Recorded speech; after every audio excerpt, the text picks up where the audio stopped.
ressentez-vous à la découverte de ce rapport accablant de la commission qui enquêtait sur les violences sexuelles dans l'Église depuis les années 50?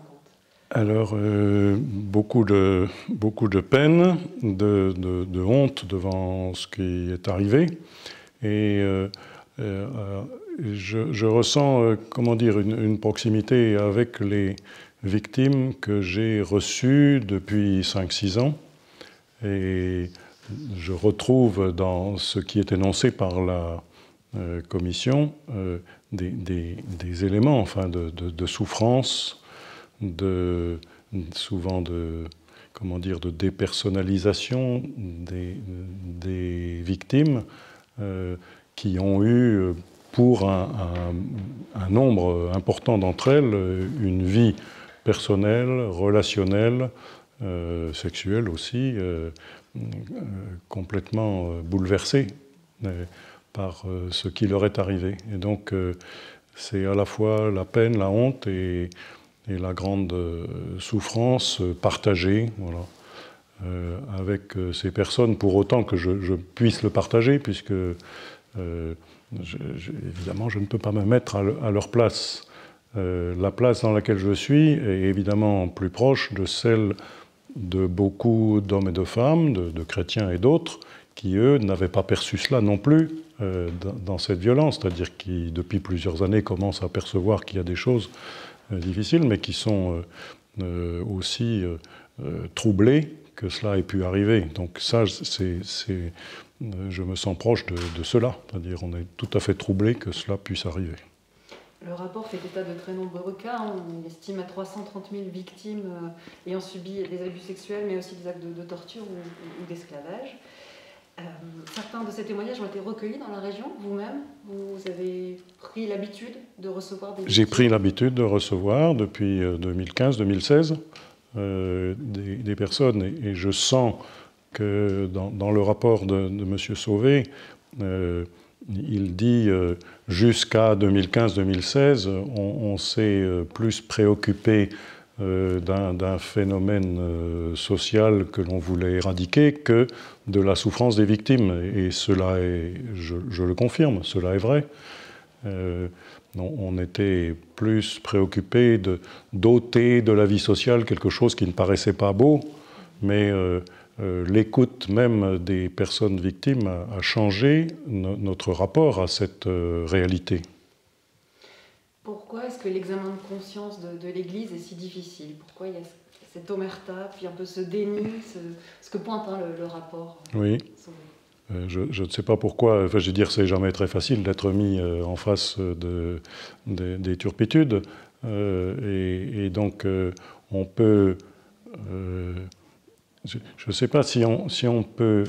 Monsieur Sauvé n'a pas utilisé, je crois, le mot de déni, parce que, de fait, depuis les années 2000, ça fait 21 ans, moi, que je suis évêque, et la première session à laquelle j'ai participé de l'Assemblée des évêques était déjà consacrée à ce sujet, et elle a donné naissance à une première commission qui n'était pas d'ailleurs une commission uniquement épiscopale.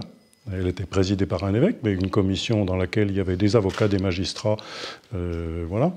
Et donc, déjà dès les années 2000, on était préoccupé du sujet, et la deuxième décision qui avait été prise, c'était de fortifier la prévention contre la pédophilie, et on avait, cette commission avait préparé, avec les compétences normales, enfin attendues, ce premier livret, Lutter contre la pédophilie, qui a été tiré à je ne sais plus combien de dizaines de milliers d'exemplaires, et qui a été immédiatement distribué, et largement distribué, y compris dans des instances qui n'étaient pas spécifiquement des instances de l'Église catholique, ou des instances paroissiales, si on veut, ou des mouvements catholiques, mais aussi un certain nombre de mouvements de jeunes, plus ou moins liés à l'Église catholique. Mais ce livret est parti, et ça a donné lieu, dès ce moment-là, à des formations, à des outils de prévention, etc. Donc, ça veut dire qu'il y a eu une prise de conscience, mais cette prise de conscience, je l'ai remarqué sur moi-même, a été lente, difficile et elle a obligé à recourir à un certain nombre de compétences que nous n'avions pas toutes spontanément et en général. Donc ça a été un point, je crois, décisif. Et puis je crois que vraiment le tournant, c'est 2015-2016, quand on dit ce qui est important, c'est de faire attention aux victimes. Et à ce moment-là, je crois que ça déclenche beaucoup de choses et on se dit il y a trop de souffrance, il y a trop de mal commis, on ne peut pas aller continuer.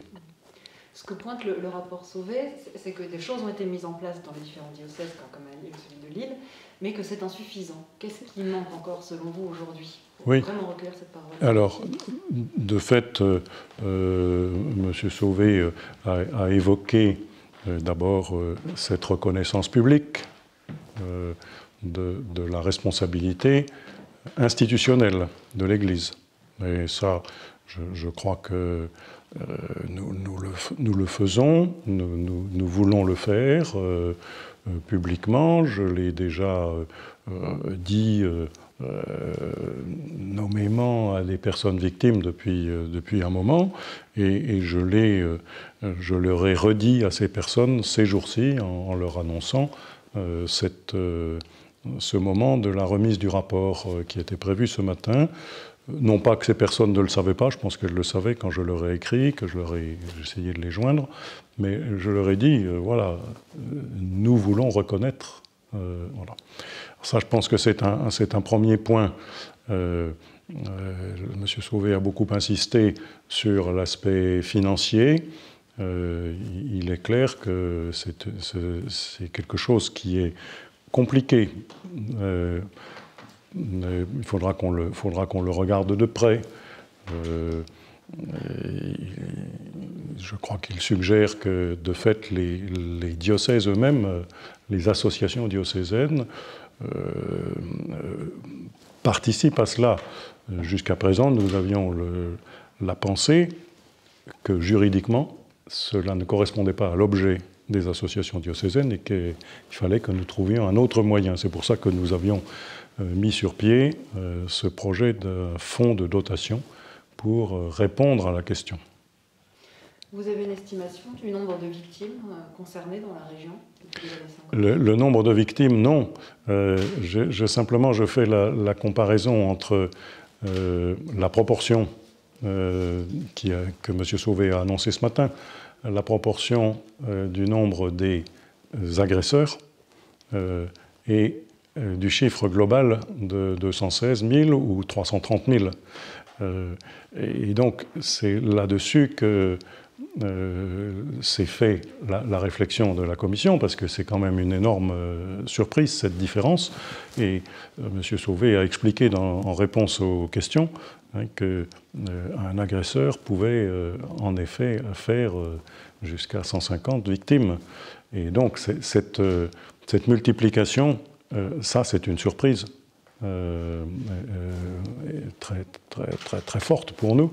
Et donc, on peut essayer de faire le calcul si on veut ici, mais je ne sais pas si on peut le faire de façon très précise. Voilà.